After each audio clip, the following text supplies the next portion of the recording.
this is a really important story to tell, and to understand this is particularly now, because, as I was saying before, race is central to our story. Race, race, race. And a lot of people don't like that. And a lot of people don't want to hear about it.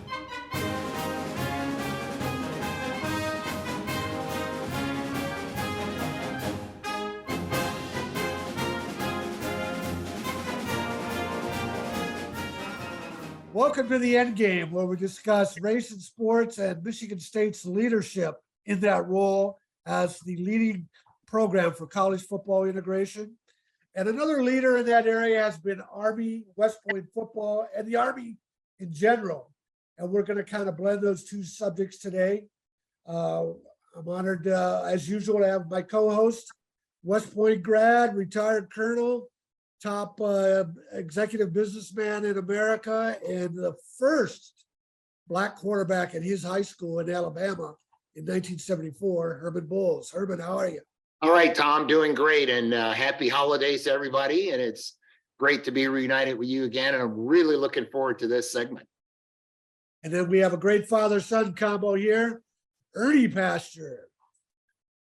Member of the Underground Railroad, Duffy Daugherty recruited him out of segregated North Carolina in 1963, and he was a part of those great 1965, 1966 national championship teams with Bubba Smith, George Webster, Jimmy Ray, Gene Washington, Clinton Jones, Charlie Thornhill. And that was the tipping point to college football integration, those teams. And then Ernie's son, EJ, West Point graduate, retired captain, Pan Am Games champion in 1993 and champion wrestler at West Point. Ernie and EJ, happy to have you on here. Thanks for having me, Tom. It's great to see you again. Okay. Our pleasure for being here. Appreciate you. Okay, well, the first thing we're going to do is we're going to show a little video of West Point man, EJ, during his cadet days at the 1990 Army-Navy game. So this starts out with him in costume.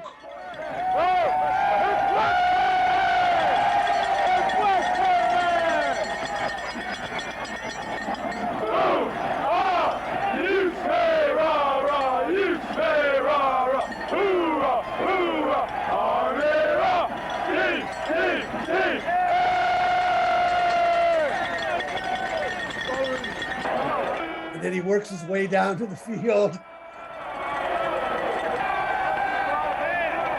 Talking to his counterpart. Amen.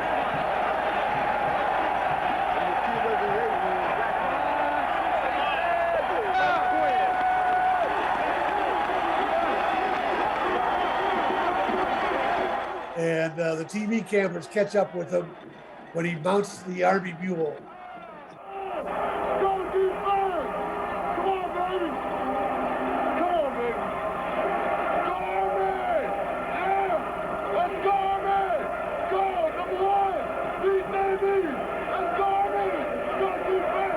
Like that, why is the guy not out on the field? Instead of sitting on the field. Yes. All right, so Ernie, what did you think about your son up on that mule? Oh, it was awesome. It was really, really awesome. He called me I think about a half hour before, if my memory serves me right, and told me that what he was going to do. And so we set the recording and recorded it, and we've been looking at that for years. It's a great memory for all of us. And Herman, so you were a professor at West Point for a while after your days in the service. Would there have been some demerits for EJ on that, or how would that? Oh, no, that's Army spirit. That's go Army beat Navy. Nothing wrong with that. So there's no doubt. I was definitely at that game, and it was just an exciting time. So, yeah, and Army won that game 30-20, if I'm correct. Is that right, EJ? Absolutely. Yeah. And so tell us the story behind that, EJ. Well, being an Army wrestler, I didn't get a chance to go to very many football games. We'd have wrestling practices throughout, the fall and go into the summer. So, the Army Navy game was the game that we always had to go to. And I had a good idea going into the game that, we were going to do a spirit mission. I hadn't had a chance to do many. And earlier in the week, one of my classmates, Ted Russ, and his buddies had stolen the goat. And the whole corps was really, really raring to go. So I was thinking about putting together a spirit mission, and I was looking at A-Man and little A-Man, and I was like, we really need a West Point man.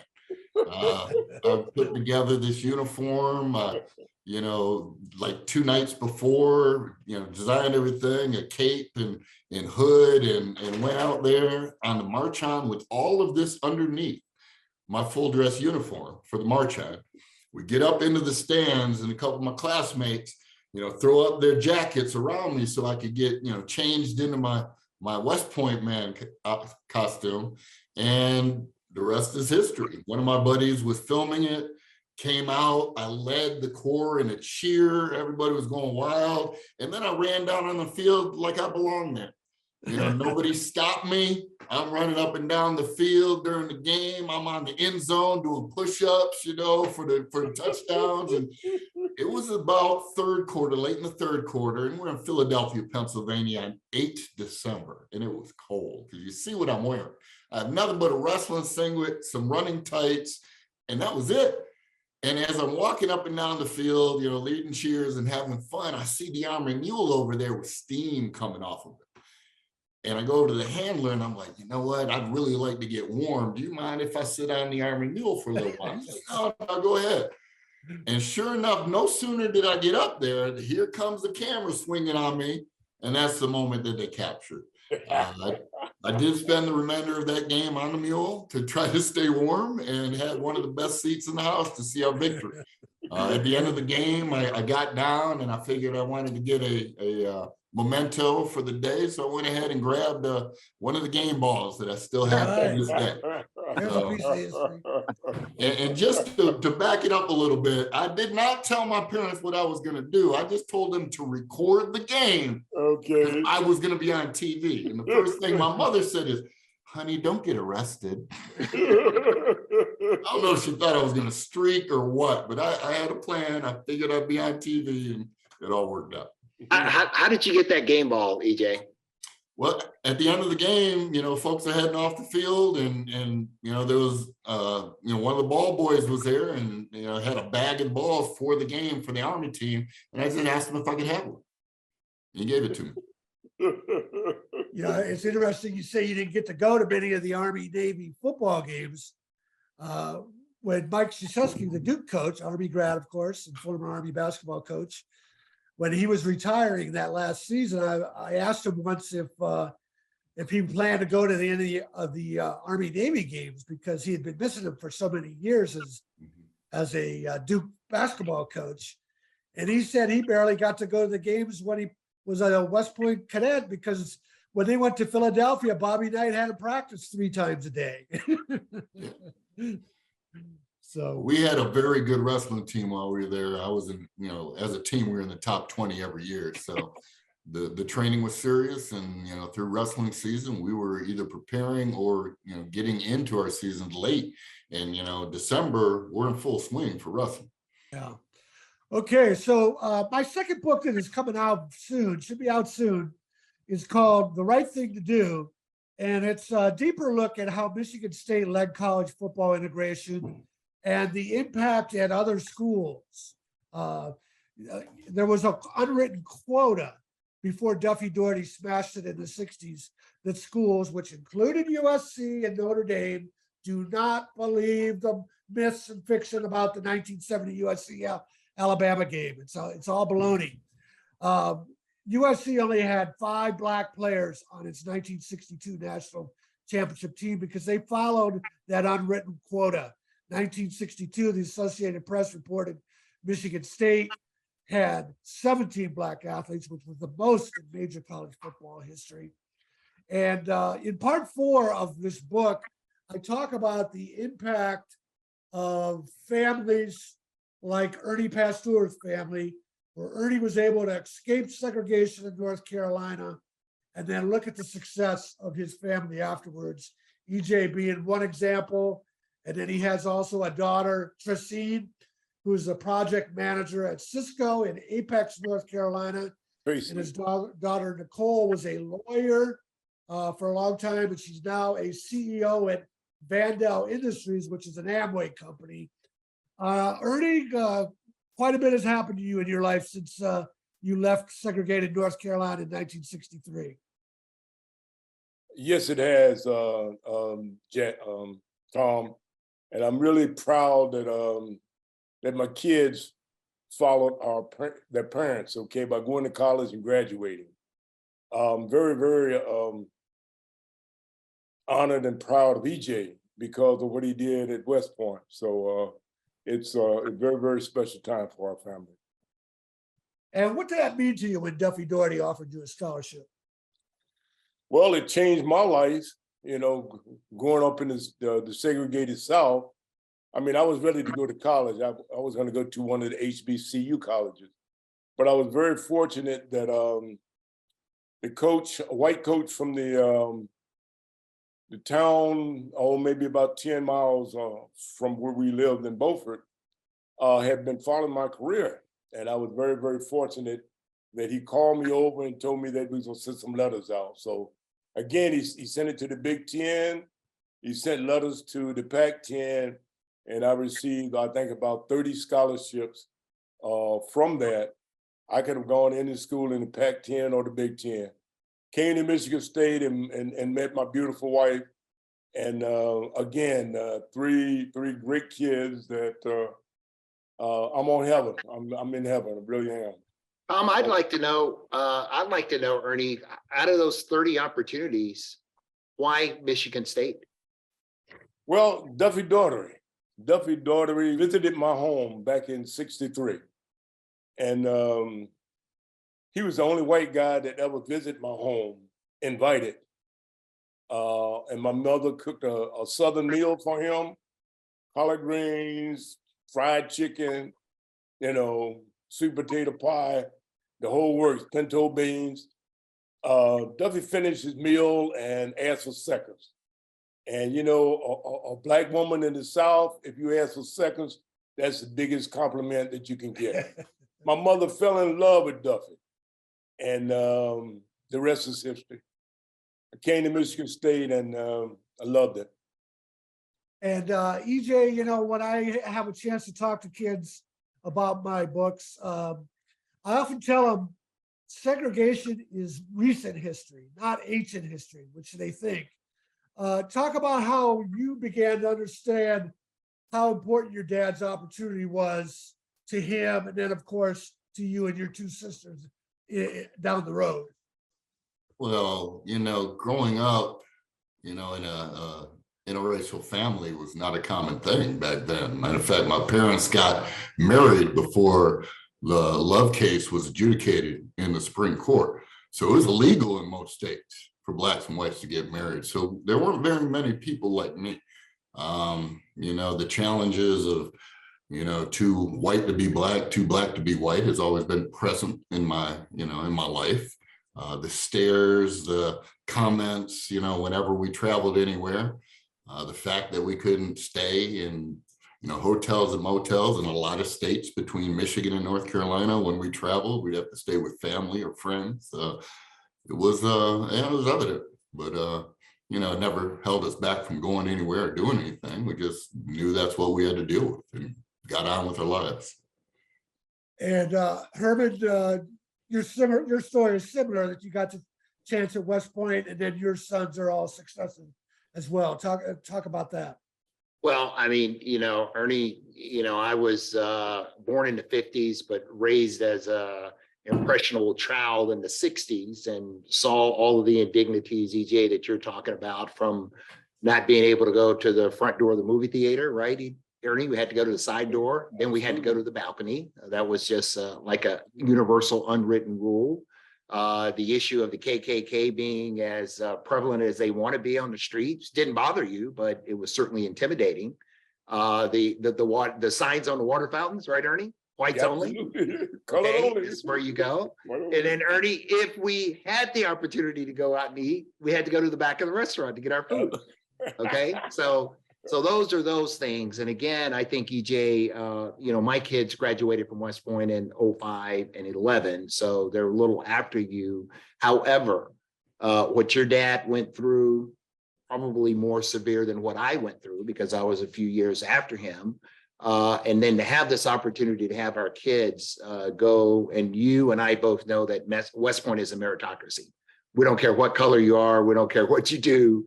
There's some standards you've got to meet, and you meet those standards. And I think the character for me that was built by going through those indignities and then having the opportunity to get what I think is one of the best leadership and academic educations in the world, and then come out of that as a person, not bitter, but concerned about leadership and the ability to pull people together to make things happen.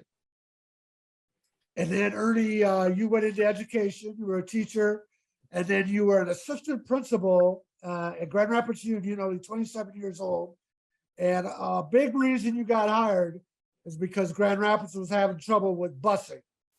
And the superintendent felt that you, with your background at Michigan State, could really address a lot of the problems. Talk about your career. I was very fortunate that yes, the superintendent of Grand Rapids Public Schools was MSU grad. And when I interviewed, actually with Gene Washington was kind of working over at the student service building. And he told me, he said, Ernie, so we got our first minority career night. And so I went up to the union and interviewed, and I had 3 jobs. One was Grand Rapids, one was Flint Central football coach, and there was another one in Detroit.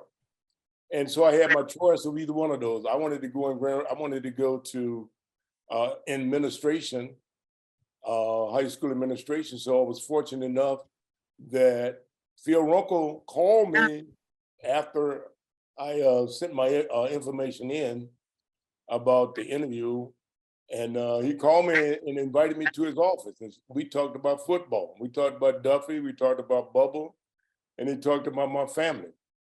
And he said, Ernie, I want you to be one of my principals here in Grand Rapids.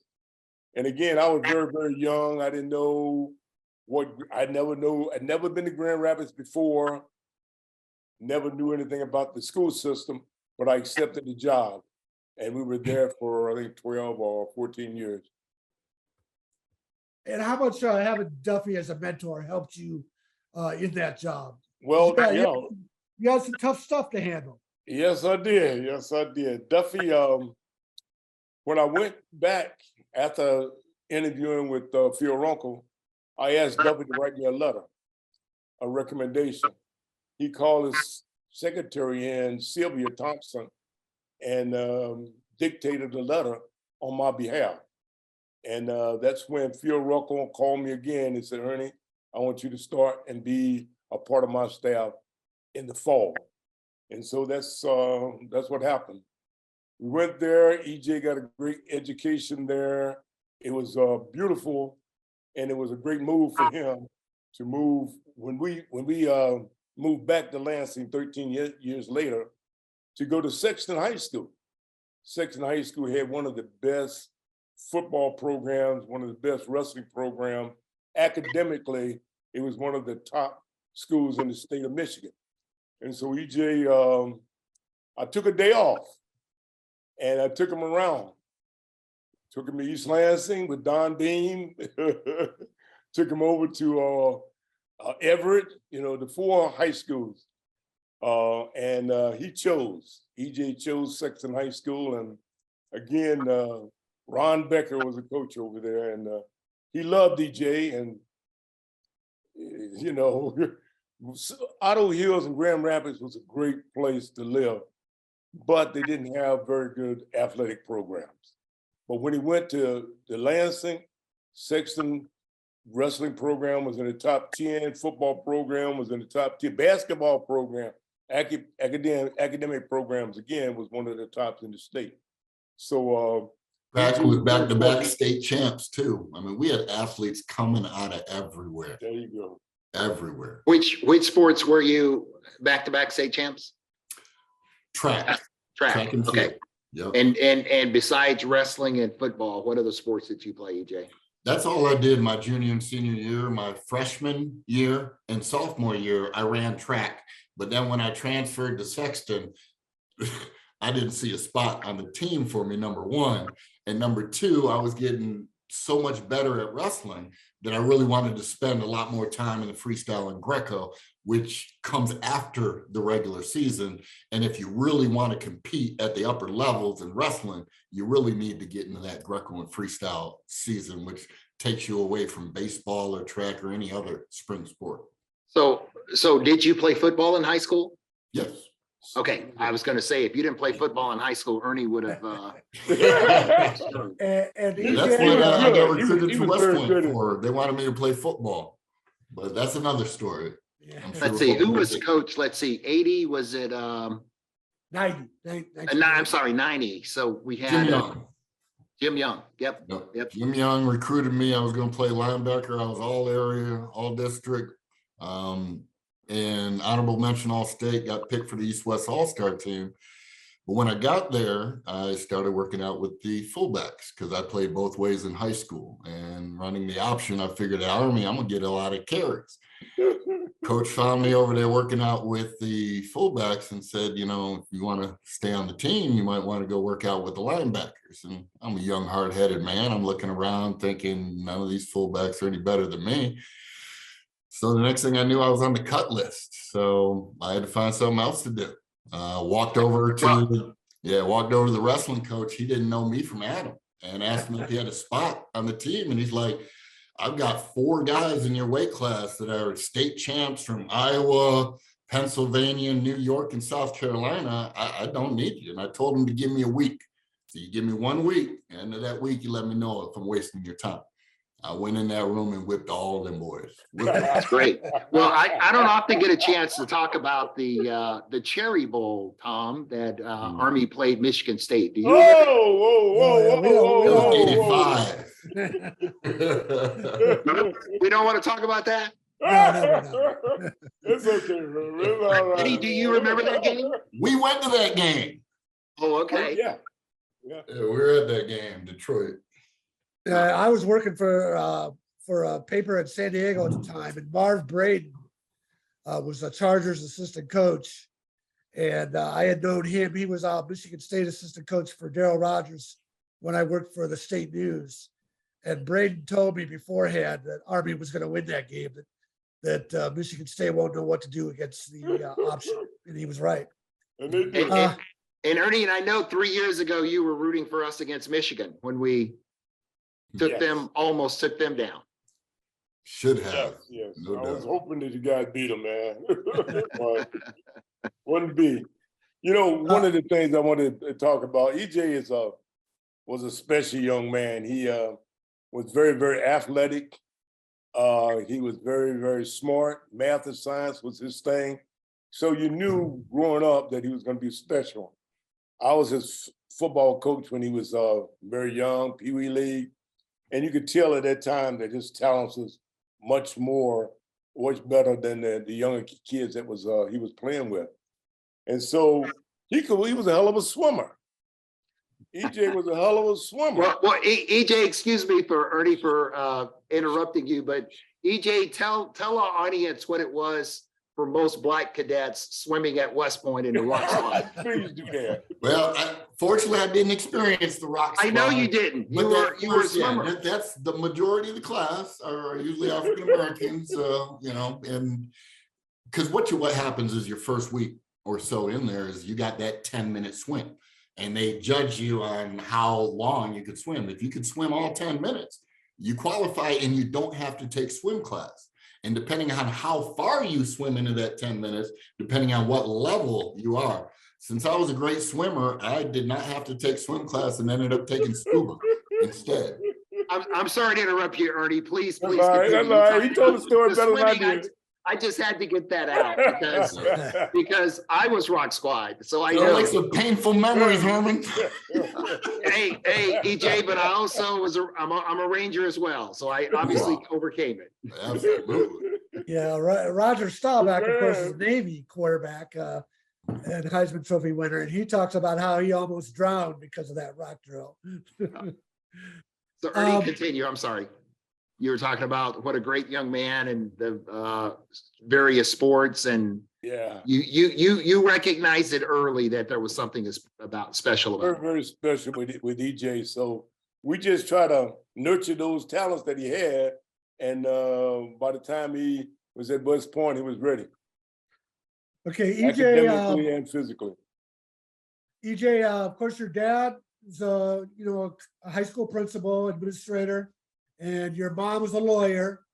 Talk about the emphasis of higher education in your family, not only for you and your two sisters, what it meant and how it drove your lives. Well, we knew that education was the answer to being successful in life, and there were no options. We were all going to go to college. We were all going to graduate. Most of us went on and got, additional degrees past college. Education has been the basis of success in our family, not only for our immediate family, but our extended family. And, being from a very intelligent family on both sides, I've just been blessed and, took that as, what I need to do. And, there was never a question, never an option. It was what's going to happen. So education was very important in our family, and we all took it very seriously. Herman, you can relate to that. Yes. Oh, definitely. Youngest of 7, and EJ, very similar to you. I can remember being in high school and the kids would be talking about, what they're going to do. And it was like, there was no other option than college, right? You were going to go to college. So that shows, however, the importance that we need even today of the importance of parents stressing education. And all of us on this call, we were athletes. And fortunately, I learned at an early age to use the athletics as a means to an end. And, so many young people, and a disproportionate share of them, minority and Blacks in particular, focus on the sports at the expense sometimes of the academics. And you've got to do both of them, because if you just look at the raw numbers of those hundreds of thousands of kids that are playing football and basketball in high school, a very, very, very small number of them are going to get a college scholarship, and an even smaller number of them are going to play in the pros. So you've got to balance that out, and you end up like the people that are on this call right now. And Ernie, I've written about you, about how Duffy Daugherty essentially gave you a passport to escape the segregated South, and all the experiences you've had, all the people you've met. But I don't think you ever imagined your son would go to West Point and meet the future Secretary of Defense, Lloyd Austin. No. Again, very, very proud of EJ and his accomplishment.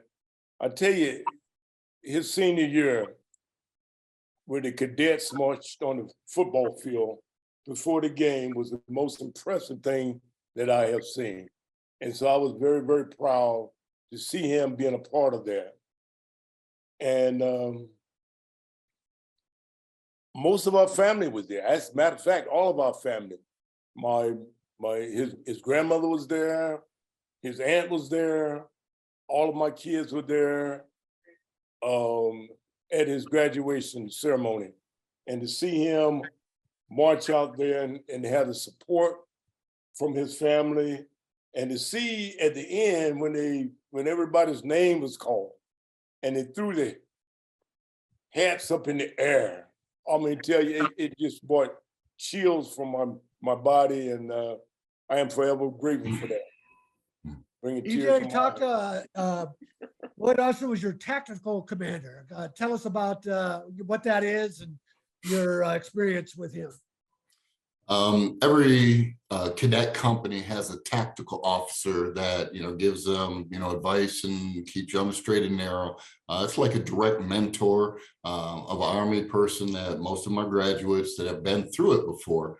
And yeah, my freshman and sophomore year, I was blessed to have Lloyd Austin, at the time, Major Lloyd Austin, as my tactical officer.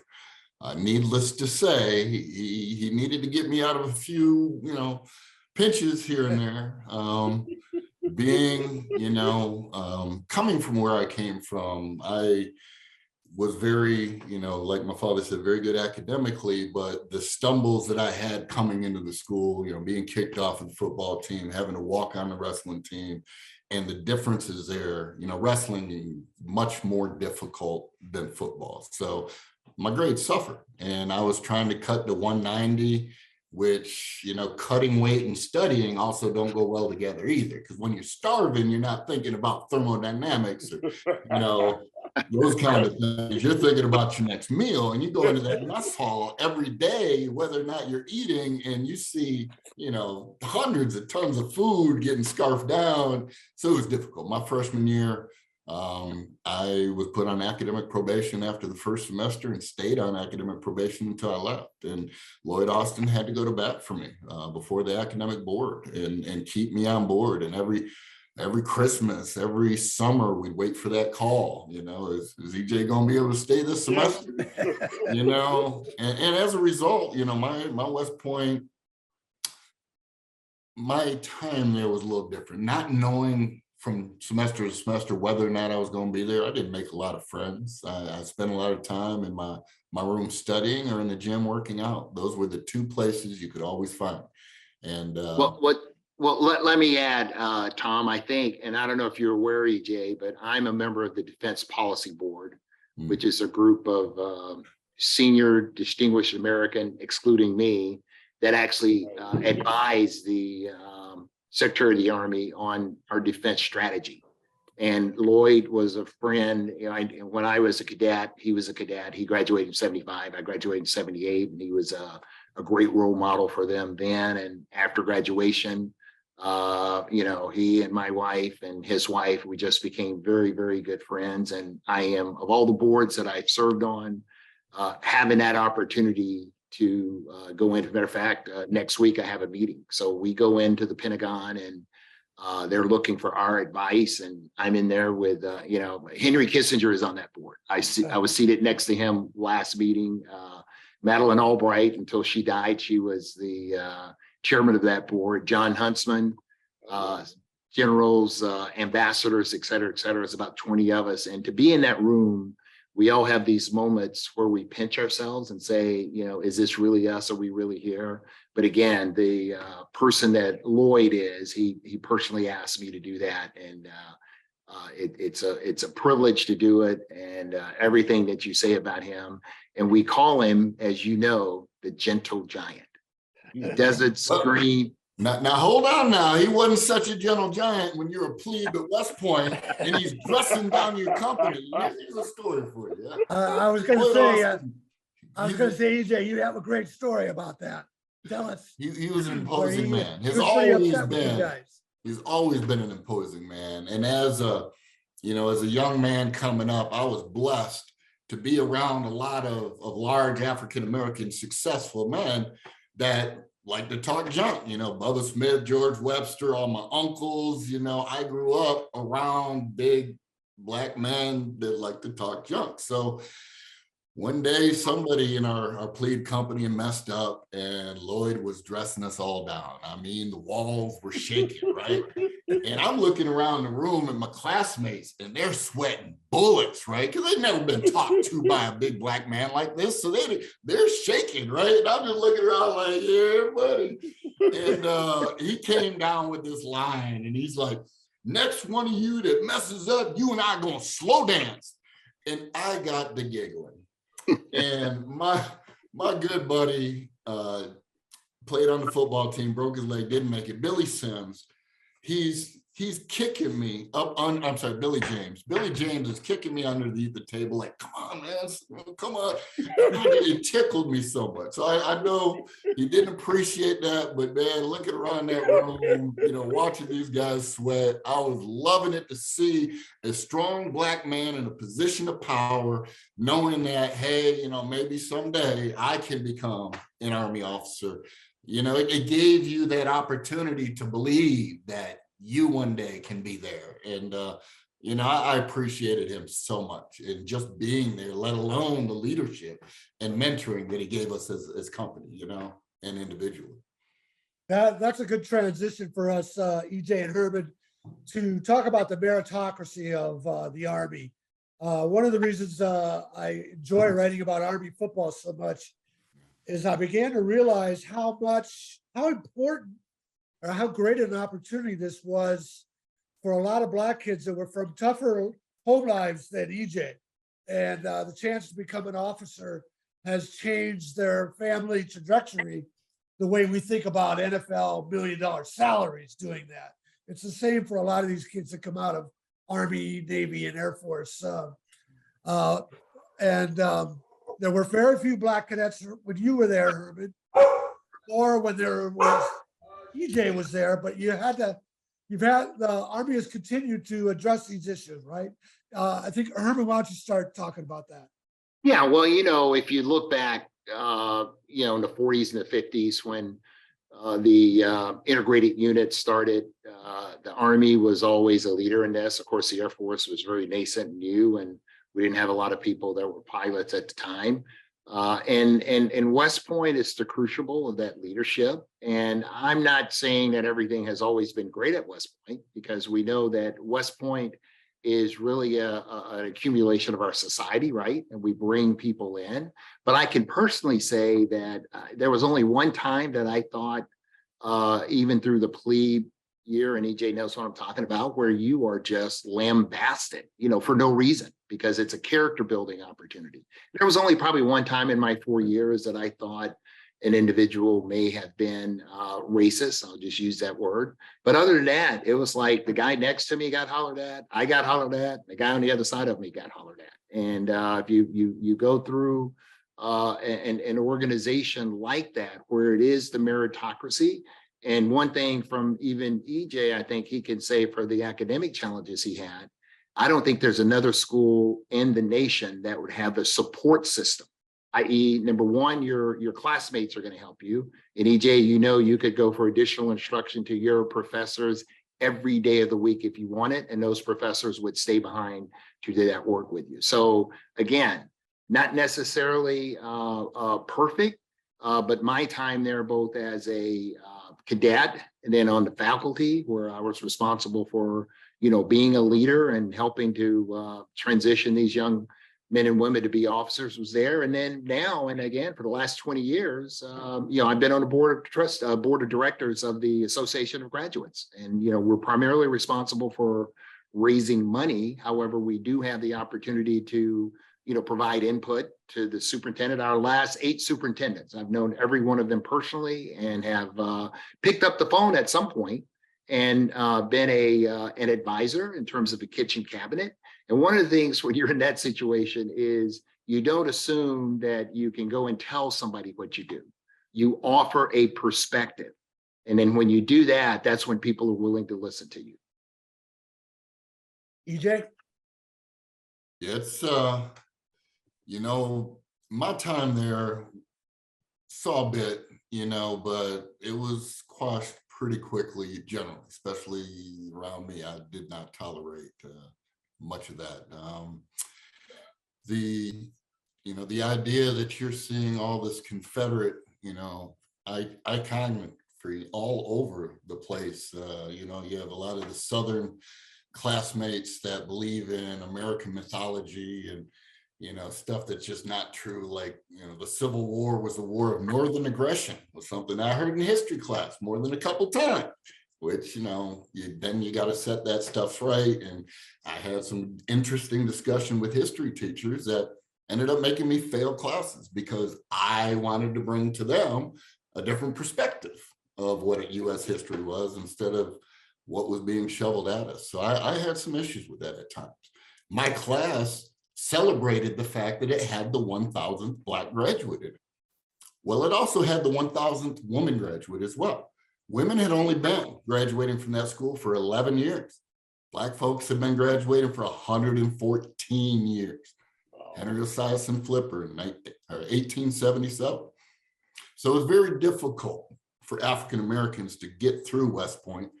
And, you know, a lot of it is, you know, the challenges of getting in, number one, and then surviving the 4 years, number two. And I'm blessed that, you know, we had a lot of internal support when I was there. I'm still on a text group with about 20 brothers that I graduated with to this day. And, you know, we were a tight group, but, you know, me being the individual that I was and not being able to get out and you know, have a chance to go to the dances or be a part of CAS or the you know, the choir was a big thing for brothers and sisters there. And, you know, I didn't have a singing voice, but I was always engaged in wrestling and, you know, getting my academics right. So I didn't have a chance to bond with them as much as I know some of my other brothers and sisters did. Okay, well, let's wrap this up with some final thoughts. I want to mention on that same subject, we just had the World Cup match where the United States beat Iran to advance. And Tyler Adams, an African-American, was the team captain. And he kind of got goaded into some question to answering some questions about Black Lives Matters and things like that. And he handled it very adeptly. And one of the things he concluded with, tried to tell the world was, yeah, we have problems in America, but as long as we're making progress, that's what matters. And I think West Point has been a leader in that. And then certainly Duffy Daugherty and Michigan State has been a leader in that since the 1960s with college football. Ernie, your final thoughts. Final thoughts would be that, you know, coming from the South, Michigan State changed my life and made me a better man. I'm very blessed to have 3 kids that all went to college, all graduated, all have great jobs now and doing great in society. My grandkids, 2 out of 3 right now have graduated. One is working in Chicago at a great job. My second is working on a master's down in Miami. And EJ's son, the third, Ernie the third, he's a sophomore down in Memphis. So I'm very proud of all of them for who they are and what they have become. EJ. Yeah, first, I'd like to thank you guys for having my father and I on today. This has been an honor and really appreciate it. You know, West Point, you know, definitely changed my life. Coming out of high school, I was pretty free-spirited, hard-headed young man. And if I'd have gone to Michigan State, Michigan, Brown, Princeton, some of the other schools I got accepted to, I probably had more fun and would not have made it out. And the discipline, the direction that West Point provided, as well as the challenges, academically, physically, militarily, I absolutely loved that part of it, the military part especially. It gave me opportunities to get out and meet a lot of folks that I would have never met, see parts of the world I would have never seen, and, you know, allow me to continue to develop a work ethic that has transitioned into my professional life that is, you know, allowed me to continue to be successful. And it's very much appreciated. And having those classmates and still having that group of folks that I know I could call, you know, on a drop of a hat and ask, you know, for a favor if I'm in town, you know, spend the night at your house, any of those kind of things, you know, it's really, really great to have that extended family. So. Urban. Well, Ernie, I first of all want to really thank you because as Tom mentioned, in my town in Florence, Alabama, you know, back even in the early 70s, mid 70s, playing quarterback was not something that we were able to do, as you know. And you and the rest of the Underground Railroad, what you guys did at Michigan State you probably haven't thought about it, but you should think about it now. What you guys did brought so many other opportunities for many young Black men and women, particularly in the area of sports as well as academics. So you should be very, very proud of what you did. And sometimes we're leaders and role models and we don't understand it. We don't appreciate it, but you should really appreciate that, because some way, somehow, whether it was 1/1000th of something, what you did helped me and many, many others like me. So I really want to thank you for that. And EJ, look, West Point has been a special place in my life. I was so happy to hear you talk about, despite the challenges that you had there, those challenges were meant. They made you who you are today, a successful person, a successful father, and successful in your career. And I'm hopeful that you will continue to stay involved in West Point, because we need all of us. We need that voice, and we need your help out in the community to make sure that other young people, Black, white, red, purple, brown, understand the opportunity that's there, and we can continue to make everything go. And the only other thing I have to say is go Army, beat Navy. Beat them. Beat them. Beat them. Go Army, beat Navy. Yeah, that's right. All right. And you can read more by following my website, tomshanahan.report. Thank you.